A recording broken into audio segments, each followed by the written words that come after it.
তারপরে এই কন্ট্রোলার থেকে ব্যাটারিতে চার্জ হবে এবং মোটর ঘুরবে। তারপরে বিদ্যুৎ যখন চলে যাবে তখন অটোমেটিক এই ব্যাটারি থেকে মোটর চলবে। দেখুন ভিউয়ার্স, এখানে ভোল্টেজ দেখার জন্য একটি ভোল্ট ইন্ডাক্টর লাগিয়েছি। এখানে ভোল্টেজ কত আছে এটা দেখতে পারবেন এবং ভেতরে অ্যাডাপ্টার লাগিয়েছি। এই ফ্যানে পর্যাপ্ত জায়গা রয়েছে, যে কোনো জায়গায় অ্যাডাপ্টার বসানো যাবে। আমি অ্যাডাপ্টার থেকেই সকেট খুলে এই পাশে লাগিয়েছি, এখান থেকে এসি ইনপুট দিতে হবে। দেখুন ভিউয়ার্স, এখানে একটি রেগুলেটর লাগিয়েছি ভালো মানের এবং দুই পাশে দুইটা সুইচ লাগিয়েছি, একটা এসি কানেকশনের জন্য এবং একটি লাইটিংয়ের জন্য। আর রেগুলেটর দিয়ে ডিসি ফ্যান অন অফ হবে এবং কম বেশি করা যাবে। সার্কিটগুলোর কানেকশন আমি আগেই দেখিয়েছি, তারপরে এখানে এক নজরে দেখাই। এটা হচ্ছে মোটরের আউটপুট, অর্থাৎ মোটর থেকে যে তার এসেছে সেটা, আর এই সার্কিট থেকে যে আউটপুট দিয়েছে সেটা রেগুলেটরের ইনপুটে কানেকশন হয়েছে। আর এই দুটা কেবল হচ্ছে ব্যাটারির কানেকশন।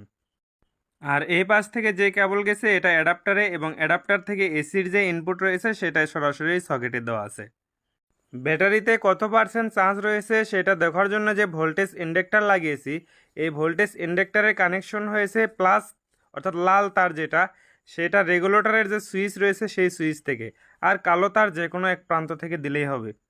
মোটামুটি সব কানেকশন করা শেষ। এবার পিছনের যে ঢাকনা আছে এই ঢাকনাটা ফ্যানের বডির সাথে কানেকশন করে দিব।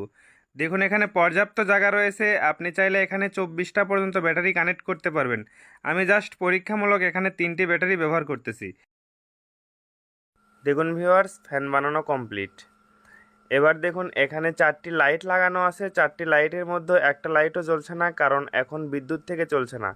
প্রথম সারির এই লাইটটার পরিবর্তে আমি এই মিটারটা লাগিয়েছি এবং ওই লাইটের কানেকশন কেটে দিয়েছি। আর বাকি এই 3টা এসির সাথে জ্বলবে, অর্থাৎ কারেন্টের লাইন দিলে জ্বলবে। দেখুন কারেন্টের লাইন দিয়েছি, এখন কারেন্ট থেকে ফ্যান চলছে, একটা চার্জিংয়ের বাতি জ্বলছে এবং একটি ফ্যানে যে কারেন্টের লাইন আছে সেটা জ্বলছে। আর মাঝখানে যে বাতিটা নিভে আছে এটা চার্জ ফুল হয়ে গেলে জ্বলবে। দেখুন ভিউয়ার্স, এখানে কারেন্টের লাইনটা অফ করে দিলাম। এবার ফ্যান আবার ব্যাটারি থেকে চালু হয়ে গেল। এই ফ্যানের বডিটা চার্জার ফ্যানের বডি হয়, এর প্রাইসটা অনেক বেশি। আমি এখানে ভিডিওর ভেতরে প্রাইসটা বলছি না, ডিসক্রিপশনে এর প্রাইস দেওয়া থাকবে, অবশ্যই প্রাইস লিস্টটা চেক করে নেবেন। সব কিছু পার্টসের নাম এবং প্রাইস এই ভিডিওর ডিসক্রিপশনে পেয়ে যাবেন। ভিডিওটি ভালো লাগলে অবশ্যই একটি লাইক করবেন, আর আমার চ্যানেলে যারা এখনও সাবস্ক্রাইব করেননি তারা অবশ্যই সাবস্ক্রাইব করে নোটিফিকেশন অন করে দিন, এরকম নতুন নতুন ভিডিও আপনাদের ফোন স্ক্রিনে সবার আগে পাওয়ার জন্য। পরবর্তী ভিডিওতে দেখাবো এই ফ্যানের অটো চার্জিং এবং অটো সুইচিং সার্কিটের একটি টিউটোরিয়াল ভিডিও। ততক্ষণ পর্যন্ত ভালো থাকুন, দেখা হবে নেক্সট ভিডিওতে। আল্লাহ হাফেজ।